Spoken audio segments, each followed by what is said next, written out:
monsieur. Bonsoir, Katie. Excusez-moi, s'il vous plaît, j'ai 2 questions à vous poser, s'il vous plaît. Merci. Première. La première est que moi, je suis venue au Canada comme étudiante, mais finalement, je demandais l'asile et ils m'ont donné le permis de travail. Mais sur ce permis de travail, c'est écrit que c'est interdit de suivre une formation professionnelle sans autorisation.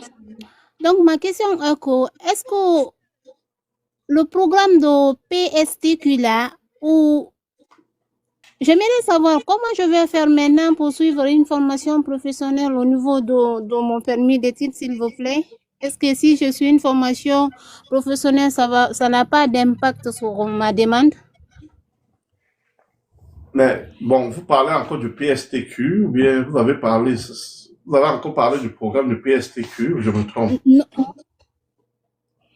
Vous n'avez pas ça c'est le deuxième, revenons Ok. en premier. De toute façon, vous n'avez pas le droit de faire le PSTQ quand vous êtes demandeur d'asile. Il faut savoir ça. Vous n'avez pas. Hein? Déjà, première chose. Ok. Oui, et l'autre question, c'était quoi? Mais si votre permis d'études vous interdit d'aller faire une formation professionnelle, ça veut dire que vous devez faire une demande. Demandez un nouveau permis pour qu'on enlève. Votre permis de travail vous empêche de faire une formation. Donc, pour faire une formation, vous devez faire une demande de permis d'études. Permis d'études pour demandeur d'asile. Il y a les permis, un demandeur d'asile peut faire une demande. Vous avez le droit d'aller à l'école, vous faites une demande et on vous donne un permis d'études. Donc, vous n'avez pas le droit d'aller étudier sans demander le permis, c'est ce qu'on vous dit. Ok, j'ai posé la même question à mon avocat. Il m'a dit que je dois demander au excusez-moi, j'ai oublié le nom. CSQ. CSQ, oui. CSQ, mais ils ont dit que c'est juste les personnes protégées qui auront ça. Vous n'êtes pas personne protégée, mais vous avez le droit de demander un permis d'études pour étudier. Je sais que c'est ça. Okay. Même les demandeurs d'asile ont le droit de demander, d'étudier, demander un permis d'études. Contrairement à ce que certains m'ont dit, et que c'était faux et qu'ils m'insultaient même avec. Monsieur Henry, est-ce que vous avez les permis de travail fermés? Je n'ai pas les permis. Je ne distribue pas de permis de travail fermés. Je n'ai pas, mais parfois, il y a des gens qui nous contactent et qui nous demandent de trouver des gens. Qui nous demandent de trouver des gens.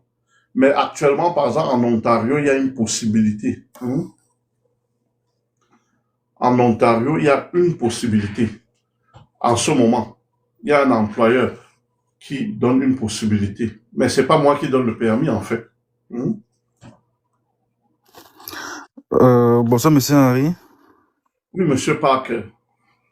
Ok, je vais déjà commencer par vous remercier pour votre accompagnement pour les immigrants comme nous. Oui, merci. Ok, j'avais 2 questions. Oui. La première question était de savoir, est-ce que c'est possible de faire une invitation de visa visiteur pour un parent étant sous permis explicite? Oui. Sous statut implicite. Étant sous statut implicite, je veux dire. Mais ce n'est même pas permis de faire une invitation pour un parent lorsqu'on n'est pas résident permanent au Canadien. Ce n'est pas permis, selon la loi, le règlement. D'accord. Mais ça ne veut pas dire que les gens ne le font pas. Et certains le font, ça marche. Mais s'il faut tenir compte de la loi au sens strict, ce n'est pas permis. D'accord, merci pour votre réponse. Et la deuxième question, c'était de savoir, c'est toujours dans la même direction, est-ce que c'est possible de, je veux dire quoi, de faire de commencer les démarches de résidence permanente d'entrée express, étant toujours sur statut implicite? Ben, commencer les démarches, ça veut dire faire quoi? Engager la procédure dans je veux dire ça. Oui, mais vous pouvez peut-être chercher à entrer dans le bassin. Vous pouvez engager, mais pourvu que le moment où on vous invite, que vous ayez un statut. À un moment, vous devez bien répondre à c'est quoi votre statut en ce moment. Si vous avez fait une demande et vous êtes en attente, vous pouvez bien faire les demandes. Le bassin. Parce que vous êtes bien statut implicite, ça veut vraiment dire que c'est indirect, vous attendez. Vous aurez votre réponse. Donc, en attendant, vous supposez que vous avez le statut que vous réclamez. Hein? Donc, vous vous prévalez.